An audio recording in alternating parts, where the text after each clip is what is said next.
Today we're going to continue on with the next chapters in Soleman. And well, let's just start. Commissioner Wellington looked with pride at the three men before him. Chief of Police sat on the couch, grinning from ear to ear. Here was justification for his faith at last. His three top crime fighters were getting the recognition they deserved. What had turned the tide and from scorn to admiration could only be their success rate against the rest of the force. Finally, the commissioner was willing to admit that Soleman and Flats were a benefit. The commissioner placed the penitential cigar carefully in the ashtray so as not to disturb the ash and rose. Gentlemen, I am always ready to admit when I have erred. In the case of Soleman and Flats, I have been shown your true worth, and I salute the bravery, intelligence, and industry of you both. To you both I award the Medal of Merit. Soleman and Flats stepped forward, and the medals were pinned to their lapels. He turned to Pedowski. Sergeant Pedowski, in the cases in which you have operated in conjunction with these two gentlemen, both on duty and off, you have also performed intelligently and with dedication. When you operated independently, your deductive skills have shone even more brightly. You have called in the forces of the law in time to capture the criminals in the act, thus securing their incarceration. To you also I am proud to award the Medal of Merit. He sat down and pulled a paper which he signed with a flourish. Oh, sit, gentlemen. Sergeant Pedowski, it seems to me that having you as a desk sergeant is a waste of resources and personnel. You have skills, tenacity, and an ability to ferret out crime. I feel that a promotion to detective sergeant would make better use of your skills than having you behind a desk pushing paper. He handed over the papers designating Pedowski's new rank.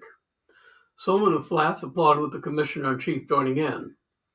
The men rose to be dismissed, but to their surprise, the commissioner had more to bestow on them. To further your crime deterrent capabilities, I have acquired 3 passes to the police convention and symposium starting in 2 days. Here are your passes and hotel reservations. There's a bonus of 500 apiece to assist with getting food for yourselves. He rose with pride and extended his hand, shaking each in turn. I expect great things from you when you all return. Once dismissed, the 3 honorees left to prepare for the convention. The chief remained behind to thank the commissioner for his team's recognition and for sending them to the convention. The commissioner leaned back and took up his cigar. I've only given these men their just desserts. After they get back, we'll need them for some really intense investigations. I'm sure of it.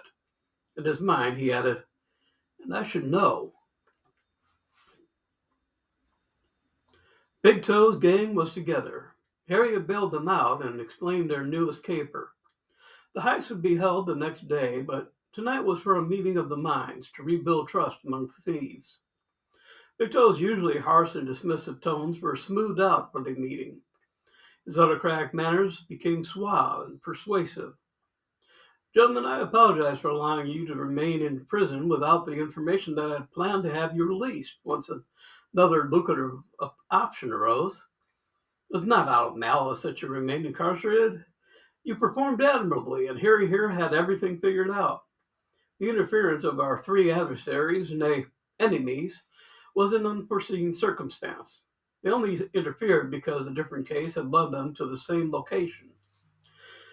This will not happen this time, as I happen to know with certainty that all 3 will be out of the way for the next 5 days or more. You need to give them no consideration and understand you'll be dealing only with the regular forces. I have no doubt you will be able to overcome their interference if it comes. His look of confidence in them made them forgive and forget. The fact that a large share of the prize was in the offing made them ready to tackle the theft.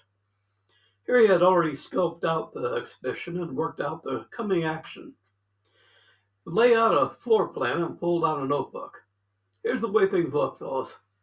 The picture is not one of the top exhibits. It's more or less fill and background for the big showpieces.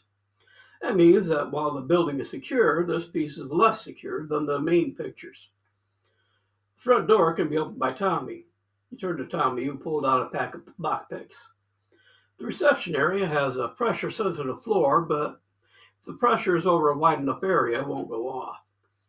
I have a pair of planks with nails sufficient to get Garth to the alarms and shut them off.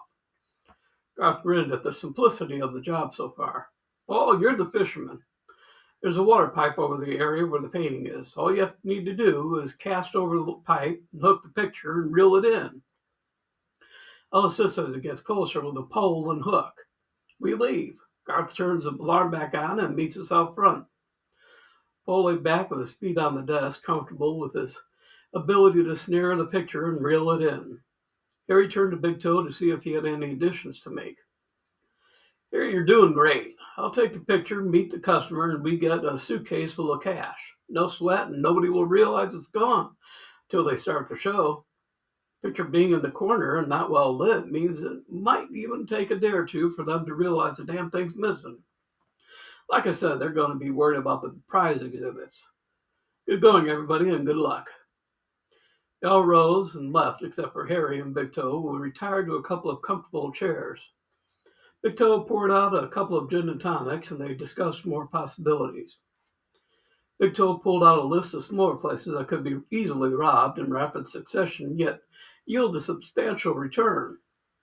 We've got a window of opportunity, and I hate to waste it. Whatever comes from the knocking off of these places, you can keep for yourselves. He pointed to one of the smallest on the list, except this one. This one's my take. It's the smallest of the bunch, so I don't think anyone's going to squawk about my cut.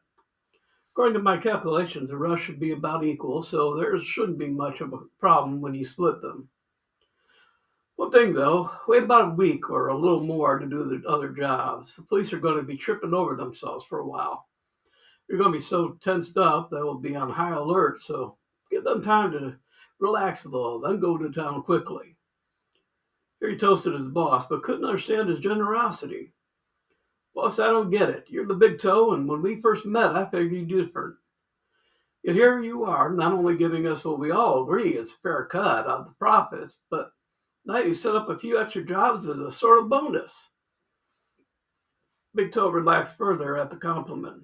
Well, things were working out better than if he'd simply gotten them out and had them hanging around for a while. You guys are a great team, and I see big things ahead. I want to make sure I treat you fellows right, so you stay with me as we grow. Pretty soon we're going to be on top of the heap in this burg. We'll get big, and we'll do it together. What Big Toe didn't divulge was that when their first mission was completed, and the most difficult one at that, the police would soon intervene once they embarked on the bonus jobs. They would be incarcerated once more, and as repeat offenders, it would be a long time before they came out again. Big Toe would retain the whole of the $500,000. Harry left, and Big Toe went up to his desk to plan not only further criminal enterprises, but interesting ways to keep Soleman and company at bay. All right, so that's it for today.